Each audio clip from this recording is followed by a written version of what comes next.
Olá pessoal, seja bem-vindo ao meu canal, sou Atemilson Eletricista, do canal Você Eletricista. Esse vídeo, mais um, dica do eletricista em 2 minutos. Nós vamos falar por que o reator ele faz barulho. Mas quero pedir para você já se inscrever no canal, deixar o seu like e compartilhar com seus amigos. Nós temos aí um reator para lâmpada 70, lâmpada de vapor de sódio, E nós vamos ver por que ele faz esse barulho aqui, ó.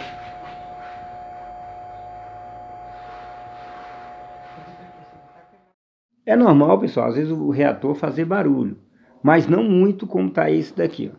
Então, por que que isso acontece? Dá uma olhada aqui na lateral aqui, ó.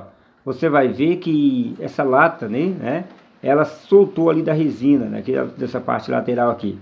Ela soltou, tá? Então, quando ela abre essa fenda, no momento da vibração lá da bobina, ela acaba fazendo esse barulhinho aí, ó. Fica o tempo todo aí, Então, isso acontece muito porque devido quedas, a gente joga o reator de cima do poste, ele bate e acaba soltando aqui a lateral. Então isso acontece, mas não precisa se preocupar que o reator não vai danificar por causa disso não. Só incomoda, Mas como está na rua mesmo, deixa rolar.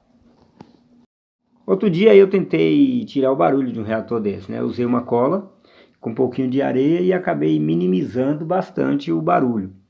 Mas, como eu disse para vocês, o defeito é porque ele solta mesmo entre a lata e acaba soltando aí dessa parte da resina aí, por isso que faz esse barulhinho. Mas não precisa se preocupar, então eu vou ter que jogar meu reator fora. Não, só vai incomodar às vezes, dependendo do local que ele estiver instalado. Na rua, como eu disse, está lá fora mesmo, às vezes não prejudica tanto. Mas outro dia também eu fui chamado porque alguém reclamou que o reator estava fazendo muito barulho. E o defeito era apenas esse daí mesmo.